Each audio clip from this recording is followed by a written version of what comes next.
Bien, cuando hablamos de filtración, nos referimos al proceso en el cual, si nosotros esquematizamos aquí eh, la arteriola aferente, que forma el glomérulo y sale como vamos a ponerlo así, arteriola deferente, se va a juntar con la cápsula de Bowman y a este proceso de filtración nos referimos como el paso de la sangre, bueno, en realidad ya sería el ultrafiltrado hacia el espacio de Bowman, ¿no? Que es el que encontramos acá, entre las dos hojas de la cápsula de Bowman, ¿no? La hoja visceral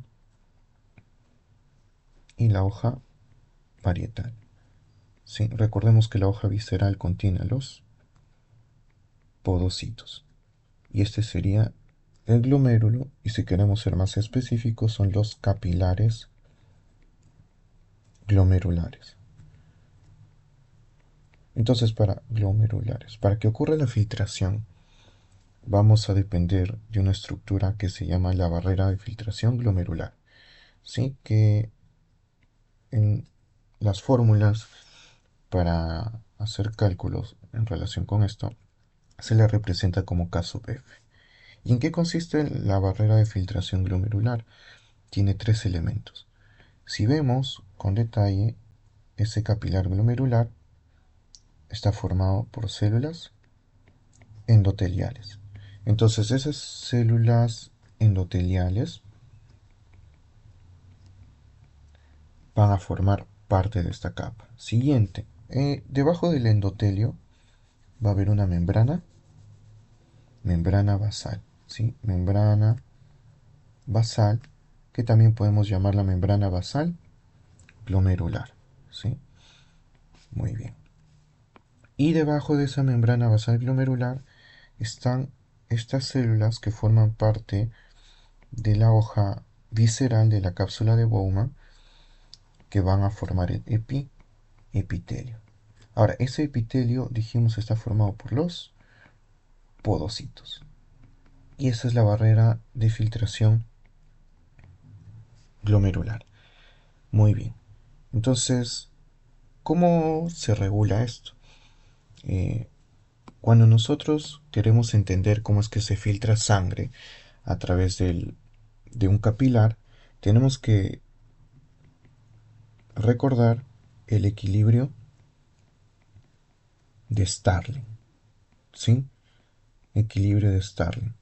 ¿En qué consiste el equilibrio de Starling? Sí, consiste en que la filtración, ¿sí? La filtración va a estar relacionada con esta constante, ¿no? Cuando nos referimos a la filtración en el glomérulo, a esto lo vamos a llamar la tasa de filtración glomerular, se va a relacionar con la constante de filtración y en resumen, no detallando todo lo de la fórmula, se refiere a la diferencia entre la presión hidrostática en el capilar glomerular menos la presión hidrostática eh, en la cápsula de Bowman, sería acá, en la cápsula de Bowman, le voy a poner sino como B para que no se confunda, menos la presión oncótica del capilar glomerular menos la presión oncótica de la cápsula de Bowman. Y antes que nos alarmemos por esta fórmula, vamos a explicarla. Ahí está. Entonces, ¿a qué se refiere esto?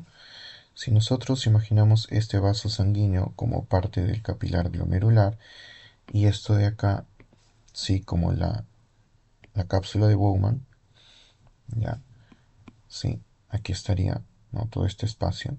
Vamos a sombrearlo, sí, este sería el espacio de Bowman, ¿no? Que está entre las hojas visceral y parietal.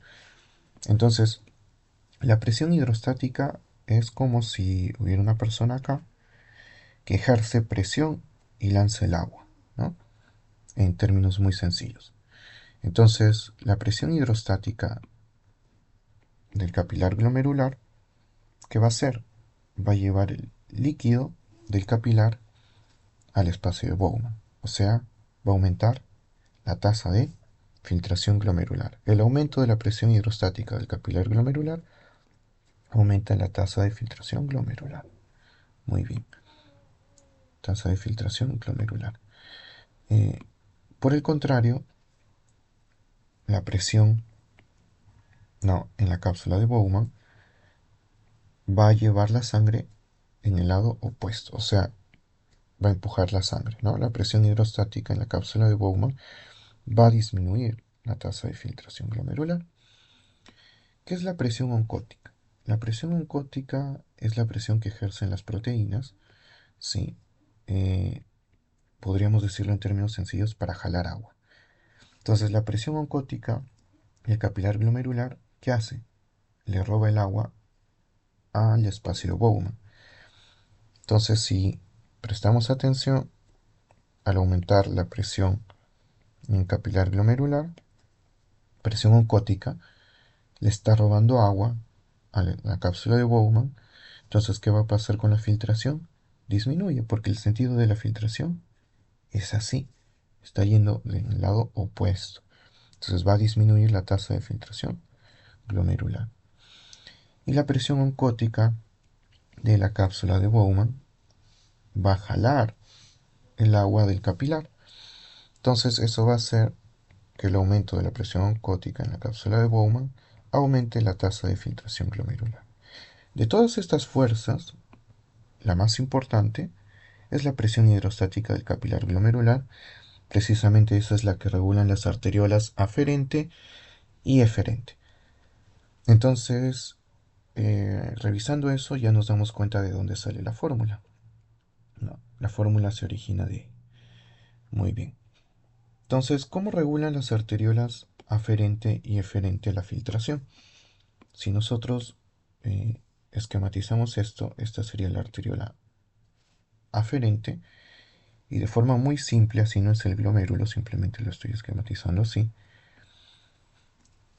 Ese sería el glomérulo que se relaciona con la cápsula de Bowman. Sí, aquí estaría. Y este sería el filtrado, ¿no? Entonces, esta es la arteriola aferente y esta es la arteriola eferente.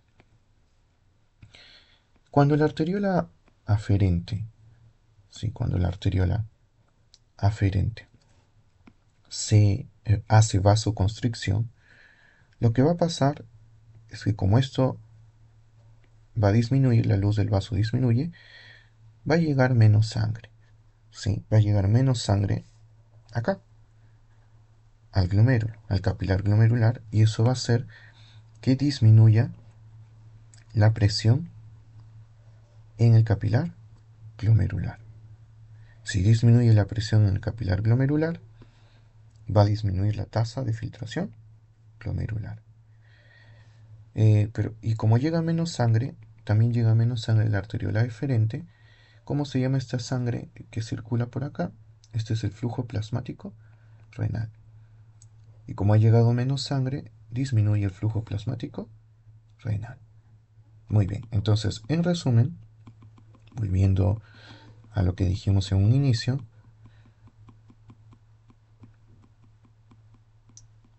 ¿cómo resumiríamos esto? La vasoconstricción de la arteriola aferente va a producir dos cosas principales, ¿no? Un aumento de la presión hidrostática, perdón, una disminución de la presión hidrostática en el capilar glomerular, que se refleja en una disminución de la tasa de filtración glomerular y una disminución del flujo plasmático renal. Muy bien. Por otro lado, tenemos también que puede haber vasodilatación, y eso va a ser lo contrario, ¿no? La vasodilatación de la arteriola aferente lo que va a generar es que llegue más sangre a la cápsula de Bowman y aumenta la presión capilar glomerular, aumenta la tasa de filtración glomerular y llega más sangre a la arteriola eferente, entonces va a aumentar el flujo plasmático renal, ¿no? Recordemos, este es el flujo plasmático renal. Aquí está la tasa de filtración glomerular. Muy bien.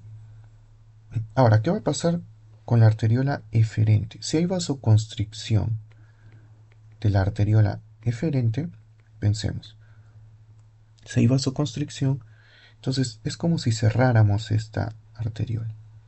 ¿Qué va a pasar con el flujo plasmático renal? Va a pasar menos sangre, entonces disminuye el flujo plasmático renal. Y la vasoconstricción hace que la sangre no pueda pasar por acá, ¿no? O bueno, pasa menos. Es como si regresara al glomérulo. Entonces, ¿qué va a hacer?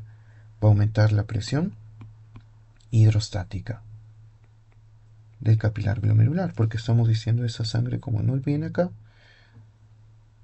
se queda en el glomérulo. Y eso hace que aumente la tasa de filtración glomerular. Muy bien. Y la vasodilatación de la arteriola eferente que producirá, como se vasodilata, entonces va a haber más flujo plasmático renal. Aumenta el flujo plasmático renal. ¿Y qué efecto tiene si se está llevando la sangre? Porque está dilatado, le quita la sangre al glomérulo y eso hace que baje la presión capilar glomerular. ¿Sí? Porque le está quitando esa sangre. Entonces, disminuye la presión en el capilar glomerular y eso significa que disminuye la tasa de filtración glomerular. Y así es como las arteriolas, tanto aferente como eferente, mediante vasoconstricción o vasodilatación, pueden modificar la tasa de filtración glomerular y el flujo plasmático renal. Muy bien.